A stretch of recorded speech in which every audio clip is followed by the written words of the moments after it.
Hello everyone, welcome to our YouTube channel Shiksha Alliance. Today we are going to start our daily current affairs session in which we will cover important news from several newspaper, PIB and various government sources. So let's begin our session. Our first topic is Protocol for Management of Malnutrition in Children. तो हम जानेंगे जो protocol की बात कही गई है manage करने के लिए माल न्यूट्रिशन को चिल्ड्रन पे.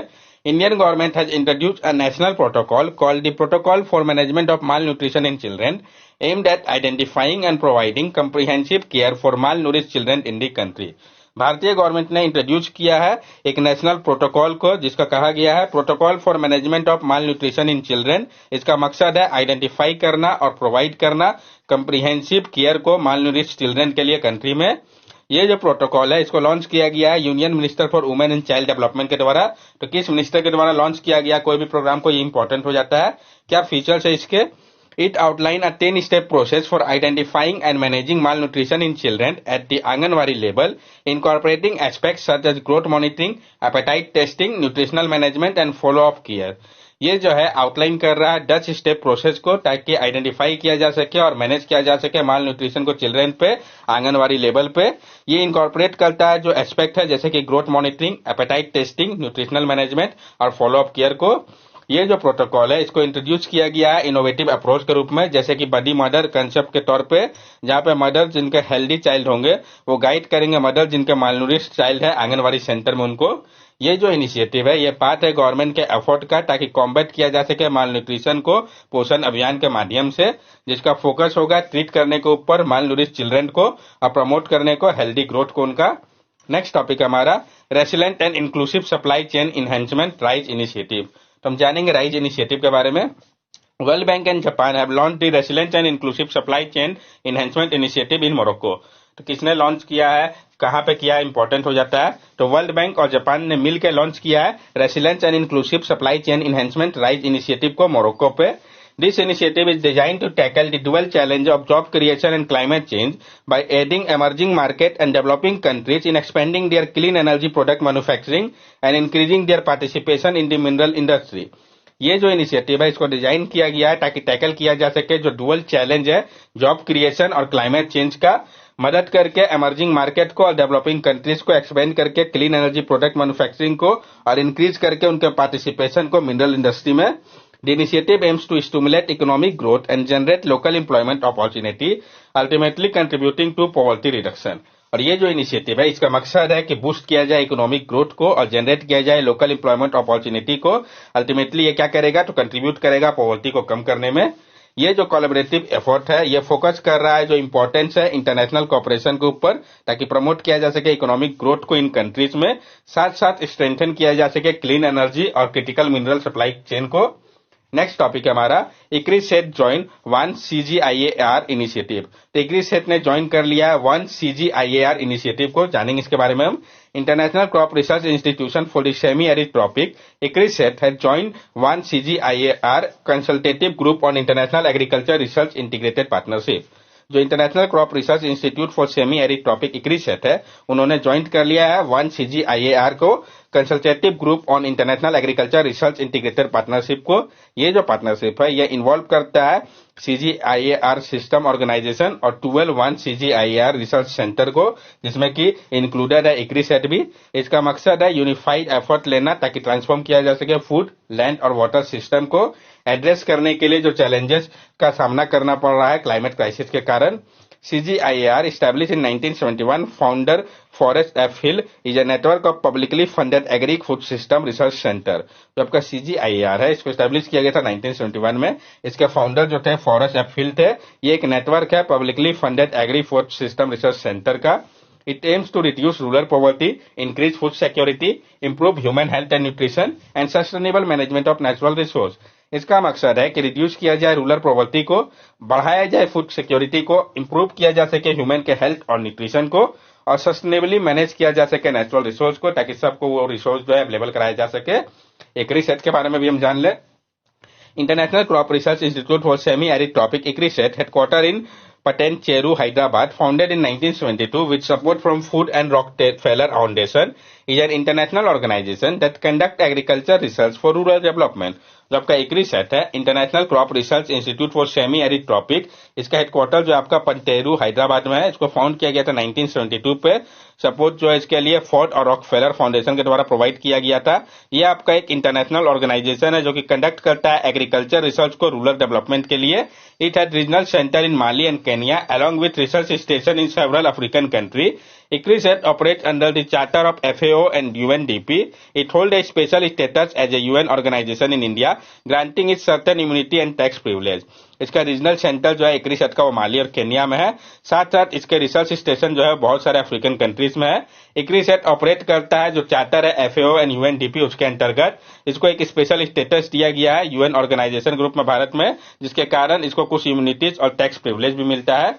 नेक्स्ट टॉपिक हमारा प्रोजेक्ट नीलगिरी ताहर, पीआईबी के अनुसार इंपॉर्टेंट हो जाता है, जानेंगे हम इसके बारे में। पहले भी इस टॉपिक को ऐसे हम लोगों ने कंसिडर कर रखा है। Tamil Nadu has launch project Nilgiri tahr, a wild life conservation initiative. Tamil Nadu ने लॉन्च किया है प्रोजेक्ट नीलगिरी ताहर को। ये एक वाइल्ड लाइफ कंजर्वेशन इनिशिएटिव होगा। तो किस स्टेट के द्वारा लॉन्च किया गया है प्रोजेक्ट नीलगिरी ताहर को? तमिलनाडु के द्वारा। This project aims to protect the endangered Nilgiri tahar, a species native to the Western Ghat. ये जो प्रोजेक्ट है इसका मकसद है कि प्रोटेक्ट किया जाए इंडेंजर्ड नीलगिरी ताहर को। ये एक स्पेसीज है जो कि आपका नेटिव है वेस्टर्न घाट के लिए।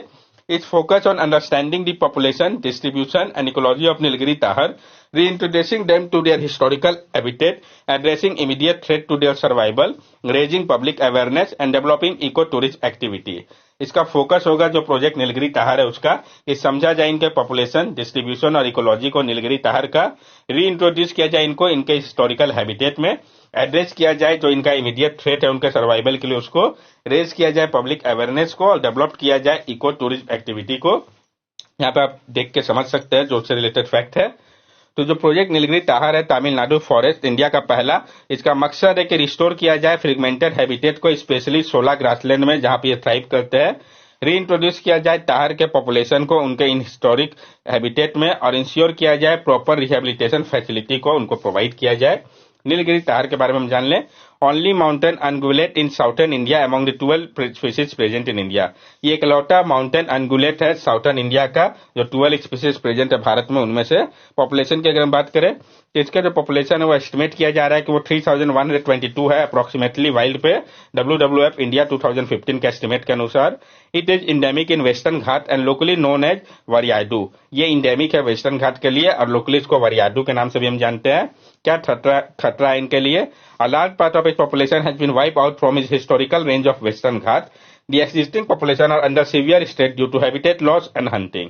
जो लार्ज पार्ट है इनके पॉपुलेशन का वो वाइप आउट हो गया हिस्टोरिकल रेंज से वेस्टर्न घाट के, और जो बचा हुआ पॉपुलेशन है वो भी सीवियर स्ट्रेस में है हैबिटेट लॉस और हंटिंग के कारण। स्टेट एनिमल ये तमिलनाडु का, तो ये इंपॉर्टेंट पॉइंट है। IUCN में इनको स्टैंडर्ड इंडेंजर कैटेगरी पर रखा गया। तो किस कैटेगरी में ये IUCN का रेड लिस्ट में आता है ये इंपॉर्टेंट हो जाता है, तो इंडेंजर कैटेगरी पे आता है। नेक्स्ट टॉपिक हमारा UNICEF passport to earning P2E initiative. तो जो UNICEF passport to earning P2E initiative है इसके बारे में हम जानेंगे। पीआईबी के न्यूज इंपॉर्टेंट हो जाता है। UNICEF passport to earning P2E initiative has achieved a significant milestone by certifying over 1 million young people in India in the area of financial literacy and digital productivity. UNICEF का जो passport to earning P2E initiative है इसने achieve किया है एक significant milestone को। इसने certify किया है 1 मिलियन से अधिक यंग पीपल को भारत के जो एरिया है फाइनेंशियल लिटरेसी और डिजिटल प्रोडक्टिव में। इस इनिशिएटिव के बारे में हम जान लें। P2E is an e-learning solution launched in 2022 by UNICEF India, UVA and partners. This initiative aligns with the national education policy and provides free access to certificate course in relevant skill. It aims to empower 5 million youth between the age of 14 to 29 with skill by 2024 and connect them to job and self-employment opportunity to achieve financial independence. जो आपका passport to earning P2E है ये आपका e learning solution है जिसको launch किया गया था 2022 में। कब लॉन्च किया गया था इंपॉर्टेंट है, किसके द्वारा? ये भी यूनिसेफ इंडिया, युवा और पार्टनर्स के द्वारा मिलके ये जो इनिशिएटिव है ये अलाइन करता है नेशनल एजुकेशन पॉलिसी के साथ और ये प्रोवाइड कर रहा है फ्री एक्सेस सर्टिफिकेट कोर्स के लिए रिलेवेंट स्किल में। ये जो है इंपावर्स करता है 5 मिलियन यूथ को जो कि जिनका एज 14 से 29 के बीच में, कि उनको स्किल प्रोवाइड किया जाए 2024 तक और कनेक्ट किया जाए उनको जॉब से और सेल्फ एम्प्लॉयमेंट अपॉर्चुनिटी दिया जा सके ताकि वो अचीव कर सके फाइनेंशियल इंडिपेंडेंस को। 62% of all young learners who benefited from P2E courses in India are adolescent girl and young women. और जो 62% सारे जो आपके यंग लर्नर्स है जिनको की बेनिफिट हुआ P2E कोर्सेज से भारत में, उनमें से 62% एडोलेसेंट गर्ल और यंग वुमेन है। नेक्स्ट टॉपिक हमारा ग्लोबल हंगर इंडेक्स। पीआईबी की न्यूज इंपॉर्टेंट हो जाता है, जानेंगे इसके बारे में। इससे रिलेटेड जो फैक्ट है वो इंपॉर्टेंट है। In the global hunger index 2023, India has been rank 111 out of 125 country, indicating a serious level of hunger. जो ग्लोबल हंगर इंडेक्स था 2023 का, इसमें भारत का रैंक 111 है आउट ऑफ 125 कंट्री में। ये दर्शाता है सीरियस लेवल को हंगर का। ग्लोबल हंगर इंडेक्स स्कोर जो है वो बेस्ड है 4 इंडिकेटर के ऊपर, जिसमें कि आपका nourishment, child stunting, child wasting और चाइल्ड मॉर्टेलिटी आता है। इंडिया का जो प्रोग्रेस है कॉम्बैट करने को लेकर हंगर का, ये ऑलमोस्ट जो आपका रुका हुआ है 2015 के बाद से, और ये जो ट्रेंड है कंसिस्टेंट है ग्लोबल फाइंडिंग के अनुसार। की फाइंडिंग की अगर हम बात करें तो India global hunger index score is 28.7 on a 100 point scale, where lower score represent less hunger and higher score indicate more severe hunger. The category India hunger severity is serious. जो global hunger score है वो 28.7 है 100 point scale पे, जहां पर जो lower score होता है वो रिप्रेजेंट करता है लेस हंगर को और हायर स्कोर इंडिकेट करता है बहुत ज्यादा सीवियर हंगर को। ये जो कैटेगरी है भारत के हंगर के लिए सीवियरिटी, ये सीरियसनेस शो कर रहा है। Globally 2023 global hunger score is 18.3 consider moderate. अब ग्लोबली पूरे विश्व में 2023 के ग्लोबल हंगर इंडेक्स स्कोर में 18.3 को कंसीडर किया गया कि वो मॉडरेट है, जबकि भारत का जो स्कोर है वो 28.7 है, यानी उनके हिसाब से कंडीशन सीरियस है। ये जो रिपोर्ट है ये हाईलाइट कर रहा है कि साउथ एशिया, अफ्रीका साउथ और जो सहारा एरिया है वहां पे हाईएस्ट हंगर लेवल है, जहां पे ग्लोबल हंगर इंडेक्स स्कोर जो है वो 27.0 है इन सब में, अब भारत का 28 पॉइंट समथिंग। आप समझ सकते हैं कि ये जो आपका डाटा है इसमें कुछ ना कुछ प्रॉब्लम है। लैटिन अमेरिका एंड कैरेबियन जो है ये इकलौते रीजन है ग्लोबल हंगर इंडेक्स स्कोर में जहां पे वर्सन हुआ है 2015 से 2023 के दौरान। ईस्ट और साउथ ईस्ट एशिया, जिसको कि लेड किया जा रहा है चाइना के द्वारा, वहां पर सेकंड लोवेस्ट 2023 का ग्लोबल हंगर इंडेक्स स्कोर है, जबकि यूरोप और सेंट्रल एशिया में यहाँ पे लोवेस्ट स्कोर है। ग्लोबल हंगर इंडेक्स की अगर हम बात करें तो ग्लोबल हंगर इंडेक्स जो है ये आपका एनुअल रिपोर्ट है जो मेजर करता है, ट्रैक करता है हंगर को ग्लोबल, रीजनल और कंट्री लेवल पे। ग्लोबल हंगर इंडेक्स जो है इसको पब्लिश किया जाता है Irish NGO, concern world wide and German NGO wealth hunger life के द्वारा। ग्लोबल हंगर इंडेक्स का गोल है कि वो टैगर करे एक्शन को ताकि रिड्यूस किया जा सके हंगर को पूरे विश्व में। नेक्स्ट टॉपिक हमारा मेरा युवा भारत। तो हम जानेंगे मेरा युवा भारत के बारे में। Union cabinet has granted approval for the establishment of मेरा युवा भारत माई भारत। यूनियन कैबिनेट ने अप्रूवल दे दिया है एस्टैब्लिशमेंट को लेकर मेरा युवा भारत माई भारत के लिए। माई भारत आपका एक ऑटोनोमस बॉडी होगा जो कि बेनिफिट करेगा यूथ को जिनका एज 15 से 29 ईयर्स है। जो डिफिनेशन है यूथ का नेशनल यूथ पॉलिसी में उसके अनुसार उनको ये बेनिफिट प्रोवाइड करेगा। मेन ऑब्जेक्टिव है माई भारत का कि वो सर्व करे एक कम्प्रिहेंसिव प्लेटफॉर्म के रूप में यूथ के डेवलपमेंट के लिए अक्रॉस द गवर्नमेंट में। ये एक डेडिकेटेड होगा नेशन के लिए। ये जो है ऑनर करने के लिए सरदार वल्लभ भाई पटेल के बर्थ एनिवर्सरी में किया गया है। ये जो प्लेटफॉर्म है ये काम करेगा एक वन स्टॉप सॉल्यूशन के रूप में ताकि एंगेज किया जा सके यूथ को और प्रमोट किया जा सके इनिशिएटिव को जिसको डिजाइन किया गया है बेनिफिट करने के लिए यूथ को। नेक्स्ट टॉपिक हमारा माखिर जिंजर। तो हम जानेंगे माखिर जिंजर के बारे में। तो जो आपका ट्रिनिटो सायो जो 2021 के पद्मश्री विनर है, जिनको जाना जाता है टर्मेरिक ट्रिनिटी के कारण, उनको रिकॉग्नाइज किया गया है उनके वर्क के लिए कि उन्होंने प्रमोट किया था लेकोडिंग टर्मरिक कल्टीवेशन को मेघालय पे। तो कहाँ पे किया था, किसका ये इंपॉर्टेंट है, वो फोकस कर रही थी प्रमोट करने को लेके माखिर जिंजर को स्टेट में। माखिर जिंजर जाना जाता है अपने डिस्टिंक्ट प्यूजेंसी एंड मेडिकल प्रॉपर्टी के कारण। मेघालय जो है ये आपका होम है दो पॉपुलर टाइप ऑफ जिंजर के लिए, एक है आपका माखिर और दूसरा है आपका नाडिया। दोनों का ही जो हेल्थ बेनिफिट है इनके स्मॉल साइज होने के बावजूद बहुत ज्यादा है।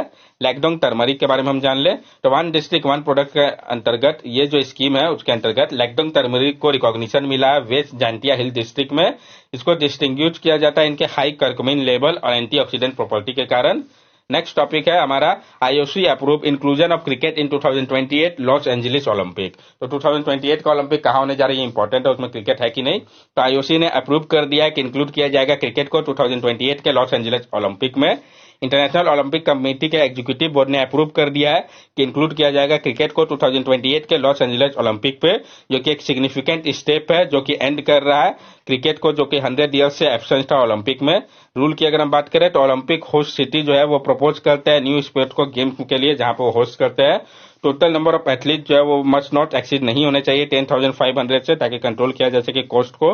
टोक्यो 2020 के दौरान जो ऑर्गेनाइजिंग कमेटी था उन्होंने अलाउ किया था कि ऐड किया जाए surfing, sport climbing, karate, baseball, softball, skateboarding को, जिसने इसको होस्ट किया था इस इवेंट को। उसके बाद क्रिकेट और अदर स्पोर्ट को ऐड करने की बात चल रही थी, कुछ एग्जिस्टिंग कैटेगरी को रिमूव करके। प्रीवियस हिस्ट्री की अगर हम बात करें क्रिकेट के ओलंपिक में, तो क्रिकेट जो है वो इकलौता प्रीवियस अपीयरेंस जो था ओलंपिक में वो पेरिस 1900 में हुआ था, जब ग्रेट ब्रिटेन ने बीट किया था फ्रांस को फाइनल में। और ये इकलौता मैच था जहां पर नीदरलैंड और बेल्जियम ने विड्रॉ कर लिया था। मकसद क्या है इंक्लूजन के पीछे क्रिकेट का? ये जो मूव है इसका मकसद है इंगेज करना न्यू एथलीट को, ड्रॉ करना न्यू कंट्रीज को क्रिकेट में, और अट्रैक्ट करना न्यूमरस फैन कम्युनिटी को। साथ साथ क्रिकेट का इंक्लूजन जो है ये एक सेंस क्रिएट करेगा T20 के पॉपुलैरिटी को भी और फाइनेंशियल पोटेंशियल को भी। साथ साथ ये ड्रॉ करेगा लार्ज साउथ एशियन ओशियन को भी, जो कि सिग्निफिकेंट इंक्रीज करेगा ब्रॉडकास्टिंग रेवेन्यू को होस्ट कंट्री के लिए। That's all for daily current affair session. अगर आपको हमारी वीडियो अच्छी लगी हो तो हमारे चैनल सब्सक्राइब करें, हमारे वीडियो को लाइक करें और ज्यादा से ज्यादा शेयर करें। These are our social media link. From here also you can stay connected with us and give us your valuable feedback. Thank you and have a nice day.